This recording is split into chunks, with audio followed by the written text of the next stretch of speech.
Nityanandan. Well, Vision 360, you have really stepped in this time.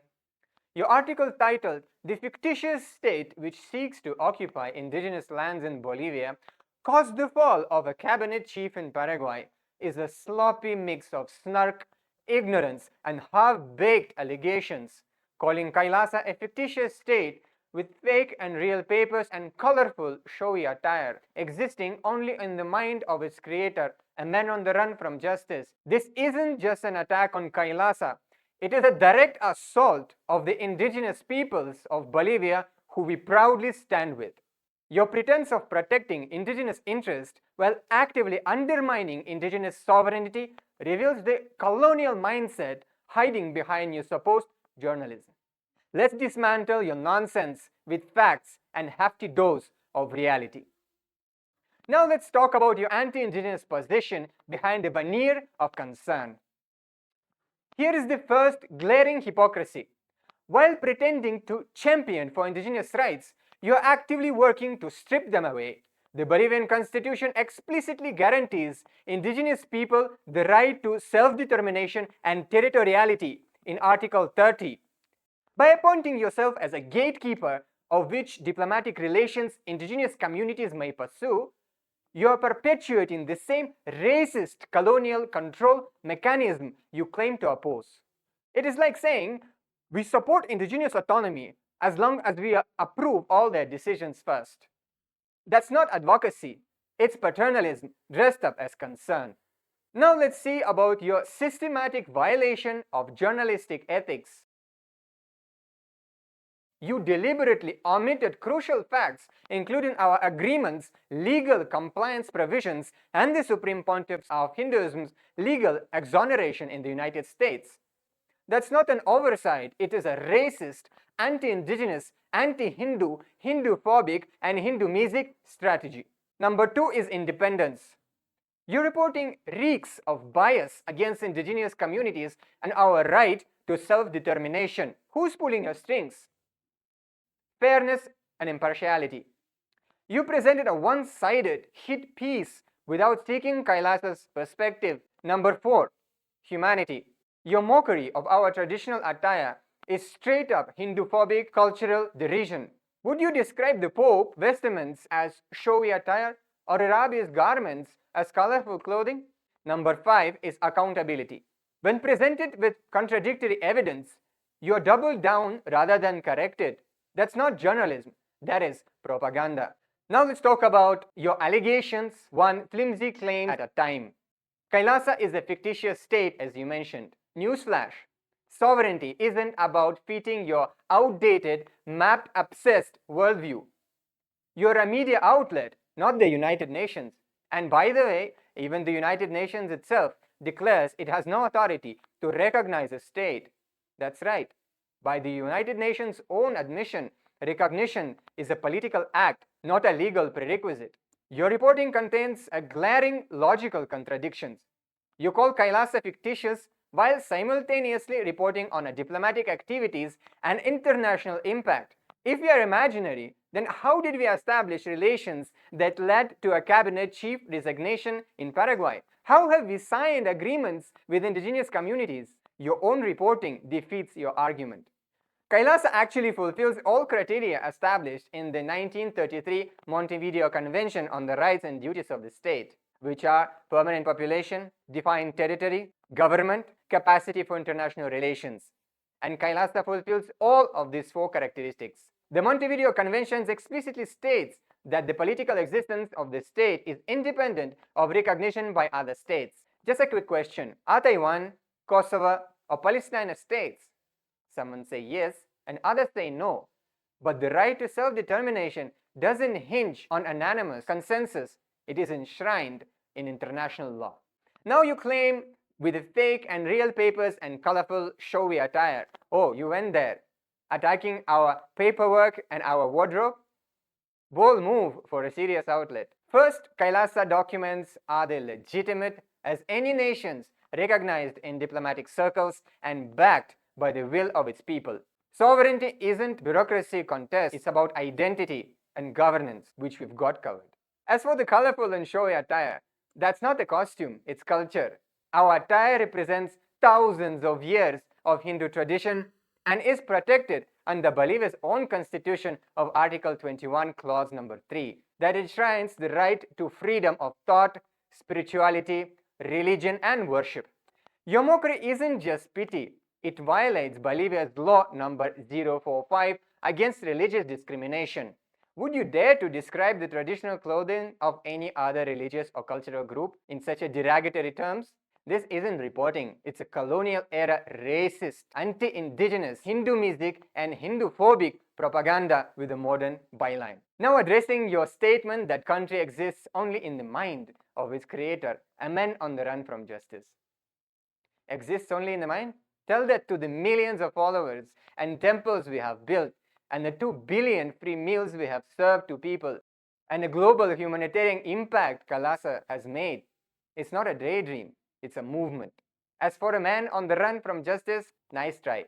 The Supreme Pontiff of Hinduism, Bhagwan Sri Nityananda Paramashivam, is not fleeing anything. He is being completely exonerated by the United States Federal Court, which ruled in his favor and fined the false accusers nearly $500,000 in a district court of Southern District of Ohio. Additionally, on February the 2nd, 2024, the Gujarat High Court exonerated the Supreme Pontiff of Hinduism of all charges of abduction and kidnapping. Despesh was not even in Gujarat at the time. Despite nearly 15 years of malicious persecution in India, the Supreme Pontiff of Hinduism has never been convicted of any crime, and Interpol has rejected all requests to issue notice against the Supreme Pontiff of Hinduism. 11 medical reports from Ohio, California, Michigan, Canada, and India have confirmed the Supreme Pontiff of Hinduism's inherent medical condition renders him physically incapable of committing the alleged crimes. The persecution against the Supreme Pontiff of Hinduism follows a documented pattern. A deepfake video was released in March 2010 to incite hatred. False legal accusations followed the media campaign. The High Court of Karnataka explicitly observed the undue media influence against the Supreme Pontiff of Hinduism. Then after 53 days of investigation, police found no evidence to establish claims against the Supreme Pontiff of Hinduism. Multiple international human rights experts have confirmed that the prosecution has developed into persecution, including former United Nations Justice Council jurist Jeffrey Robertson. Your failure to report these established legal facts demonstrates malicious intent, not journalism. Now let's address your statement calling the Supreme Pontiff of Hinduism a self-proclaimed guru. Supreme Pontiff of Hinduism lineage traces back at least 12,000 years through Hinduism's oldest spiritual institutions, which has been clearly documented. He is recognized, revered, and worshipped as the incarnation of Paramashiva as per Hinduism, with more than 1 million letters of commendation and recognition from country statesmen, religious pontiffs, and noteworthy personalities across the entire globe. Now, calling him self-proclaimed is like saying Pope's just a guy in a fancy hat, or Dalai Lama is a meditation hobbyist. It's not just wrong, it is laughably out of touch and violates Bolivia's constitution, Article 30, which specifically protects indigenous peoples' cultural identity and religious beliefs. Now let's address your false claim saying that KAILASA tried to establish perpetual rental of indigenous lands. What right do you have as a media house, and that also fake, anti-indigenous, Hinduphobic, Hindu music and colonial media outlet to interfere in agreements signed between sovereign indigenous nations, which was, by the way, signed completely legally as per the Bolivian constitution and international law. Every agreement we've established with indigenous communities contains an explicit provision ensuring compliance with Bolivian law. Quote, payment effectuated after ratification by competent authorities, ensuring full compliance with Bolivian law number 465 and ILO Convention 169. This crucial safeguard, which you deliberately omitted from your reporting, demonstrates our absolute commitment to legal compliance. These were the conservation partnership, not territorial acquisition efforts. They have been endorsed by indigenous leaders who retain full sovereignty under Bolivia's constitution. These indigenous communities maintain complete control over their lands and territories within these partnerships. The time frame reflects the long-term commitment needed for effective environmental stewardship, not an attempt to control land. Long-term conservation agreements are standard practice globally. It's telling that media outlets like yours call 99-year leases by corporate interest investments by labeling cooperative agreements between indigenous nations as violation of rights. This double standard exposes your true agenda, Vision 360. Now let's address your false claim saying that KAILASA is supposedly located on an island in the Pacific Ocean. Where have we claimed this? We have never claimed this. These are the false rumors perpetuated by lazy, fake media outlets like yours. KAILASA has never claimed ownership of any island of Ecuador coast. This clarification was published on KAILASA's official website on March 17, 2023, predating your false reporting. And we have already disclosed many of our sovereign territories of KAILASA, which can be actually found on our website at kailasa.org. Why don't you do some actual research before publishing your fake, anti-indigenous, racist articles? Now your abusive statement, which included saying that KAILASA have 2 billion inhabitants. Your mockery claim, what is known about KAILASA, that it would have more than 2 billion of inhabitants. Let's clarify. Statistically, there are 2 billion born and practicing Hindus worldwide.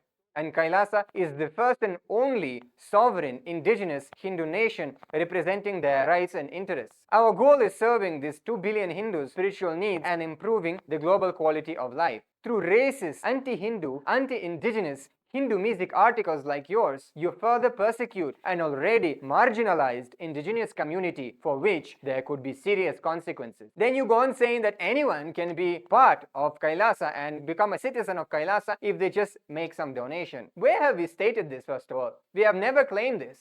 In fact, our e-citizenship is free service designed to serve 2 billion born and practicing Hindus. Anyone can register at ecitizen.info, including you, without any donation required. This is yet another fabrication by your anti-Hindu, anti-indigenous, racist, fake media machine.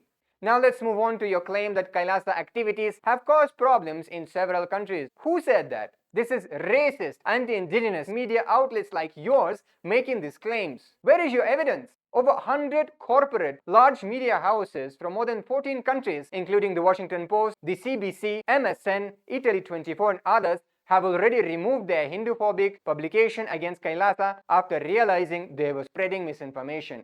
Now we'll tell you the real story. KAILASA has extended humanitarian grants to over 100 indigenous nations, supported environmental sustainability and forest conservations, provided education, healthcare, and food security programs, served over 2 billion free meals to people in need globally. During our recent Mahakumbh Mela Peace Conclave organized by KAILASA, we fed over 30,000 people daily. Now let's zoom out for a second. This isn't just a bad reporting, it's a colonial hangover. By trashing KAILASA as fictitious, you are spitting on an indigenous Hindu nation fighting to rise from centuries of persecution. 500 million Hindus were massacred, more than 4 million enslaved, more than 160 million killed and induced into man-made, fabricated famines. Thousands of temples and over 1 million educational institutions and 80 million scriptures were destroyed. KAILASA represents the revival of these indigenous traditions that colonizers attempted to eradicate. Your snark isn't clever. It's complicitly an ongoing cultural erasure and genocide. Now let's address some of the legal violations in your reporting. Your hit piece is not just sloppy, it is legal mess. And here now we'll see what you have violated. You have violated Bolivia's own constitution, Article 4, 21 and 30, Article 98 and 403. You have violated the Law 045 against racism and all forms of discrimination. You have violated Law number 73, recognizing indigenous jurisdictional authority. You have violated Law number 1257, ratifying ILO Convention 169. You have violated international instruments including the American Convention on Human Rights, ICCPR, and UNDRIP. This isn't journalism, it's liability. Better lawyer up. Now conclusion. 6 major outlets, the Washington Post, the MSN, the Week, Outlook, Dinamalar, Italy 24 and many others already backtracked after they called out their anti-Hindu racist propaganda. Now you are on the deck. We demand you publish our response in full, ensure an immediate retraction of these false claims, and commit to fair, accurate reporting on indigenous issues. We have all the legal facts and documents to prove our statements. And what legal documents and proofs do you have for your allegations? Your anti-indigenous, anti-Hindu, racist media is spreading misinformation against persecuted indigenous communities. The people of Bolivia deserve better than this racist disinformation campaign. The world is watching. The truth is unflinching. And we are not budging. Nityananda.